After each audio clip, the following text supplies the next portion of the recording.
इरम एक इंडस्ट्रियलिस्ट की बीवी थी, मगर हालात ने ऐसा पलटा खाया कि इरम ने पहली बेटी के कातिल को सिर्फ 30,000 रुपये के इवज अदालत में फकत इसलिए माफ़ कर दिया ताकि दूसरी बेटी का जहेज खरीद सके, और दूसरी बेटी को शादी की पहली रात ही बदकिरदार होने के शुबे में जिंदा जला दिया गया था।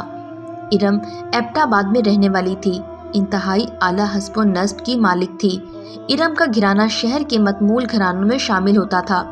इसकी शादी लाहौर में सदाम नामी लड़के से हुई। सदाम इंग्लैंड में मुकीम था। शादी के बाद इसने भाई के साथ मिलकर लाहौर में कारोबार शुरू किया और फिर अपनी प्लास्टिक की मसनूआत बनाने की इंडस्ट्री लगा ली। इरम और सदाम को अल्लाह ने 2 बार अपनी रहमत से नवाजा। दोनों बेटियों के नाम बिल तरतीब दानिया और रानिया थे। दूसरी बेटी की पैदाइश के 6 माह बाद ही सदाम को इसके भाई ने कारोबार हथियाने के लालच में अपने ही कार्ड से कत्ल करवा दिया था। सदाम के भाई ने सदाम को कत्ल करवाने के बाद खुद मुकदमा मुद्दई बना और कातिल को माफ़ कर दिया। सदाम का सारा कारोबार यहाँ तक कि घर भी इरम और इसकी बेटियों से हथिया लिया और दोबारा पलट कर भी इरम या इसकी बेटियों की खबर ना ली। इरम अपने बच्चों के हमरा भाइयों की दहलीज पर आई, मगर भाइयों ने भी जल्द आंखें फेर लीं और इरम और इसकी बेटियों की कफालत करने से माजरत कर ली। यहाँ तक कि इरम को इरम का विरासती हक भी देने से इनकार कर दिया। भाइयों के दर से ठुकराए जाने के बाद इरम दोनों बेटियों के साथ एक बार फिर लाहौर आ पहुंची। किराए का घर लेकर मेहनत मजदूरी करके बच्चियों का पेट पालने लगी। वक्त गुजरता रहा, इसकी बेटियां जवान हो गईं, मगर जहेज ना होने की वजह से कोई भी निकाह के लिए तैयार ना होता। बहुत मिन्नतों समाजतों के बाद एक फैमिली ने इसकी बड़ी बेटी को अपनी बहू बनाने की हामी भर ली, तो इरम ने शुक्र करते हुए बिना तहकीक के बड़ी बेटी का रिश्ता तय कर दिया। रुखसती के बाद आहिस्ता आहिस्ता इरम की बड़ी बेटी पर शौहर की आदत खुलने लगी। इरम का बड़ा दामाद नशाई और जवारी था, यहाँ तक कि वो जुए में अपना सब कुछ हार चुका था। वो इरम की बड़ी बेटी दानिया को जिस्म फरोशी करके पैसा कमाने पर मजबूर करता ताकि इस पैसे से जुआ खेल सके।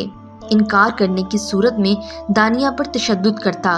दानिया जिस्म बेचने पर तो राजी ना होती, मगर जब मार खाने के बाद जिस्म पर लगने वाले जख्मों से चूर हो जाती तो जख्म पर मरहम रखवाने के लिए माँ के दरवाजे पर जा बैठती।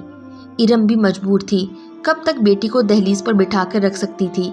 लिहाजा हर बार जब दानिया जख्मों से चूर होकर आती तो चौथे दिन दानिया का शौहर इसे लेने आ जाता और दानिया की माँ दानिया की मिन्नत समाजत करके इसे शौहर के साथ भेज देती। एक बार दानिया का शौहर दानिया को ही जुए में हार गया और दानिया को दूसरे जवारी के साथ जाने पर मजबूर करने लगा। दानिया ने जाने से इनकार कर दिया तो दानिया को पीटने लगा, यहाँ तक कि दानिया मार खा खा कर बेहोश हो गई। जब दानिया दोबारा होश में आई तो दानिया के शौहर ने फिर तशद्दुद करना शुरू कर दिया। यहाँ तक हथौड़ी की मदद से दानिया के बाजू और टांगे तोड़ने के बाद इसके जिस्म में लोहे की कील ठोकता रहा।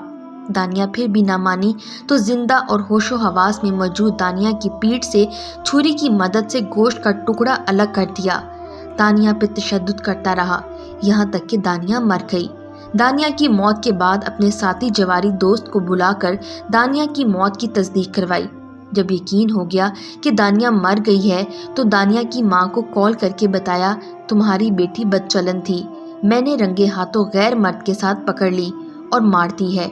दानिया की माँ रोती धोती दानिया के घर पहुंची और दानिया की हालत देखने के बाद बेहोश हो गई।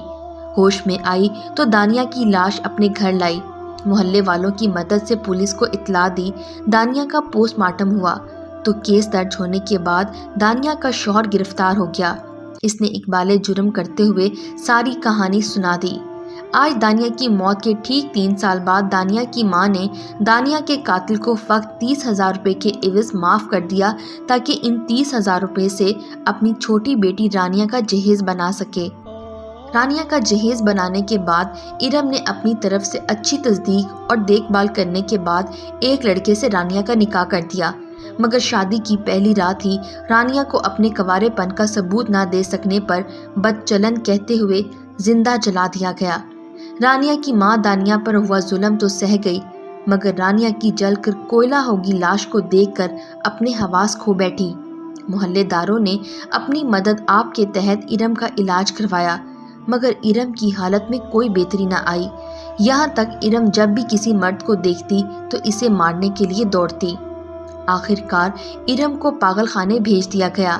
پاگل خانے میں بھی ارم کی حالت میں کوئی بہتری نہ آئی، یہاں تک کہ ارم پاگل خانے کے گارڈز پر 3 بار حملہ کر چکی تو مجبوراً ارم کے ہاتھوں اور پیروں میں بھاری زنجیریں ڈال دی گئیں تاکہ کسی کو نقصان نہ کر سکے۔ آج بھی جب ارم کسی کو مرد کو دیکھتی ہے تو حملہ کرنے کی کوشش کرتی ہے، مگر ناکام ہو جاتی ہے تو بیٹھ کر رونے لگ جاتی ہے اور کہتی ہے، آج کا مرد عورت کا مجرم ہے،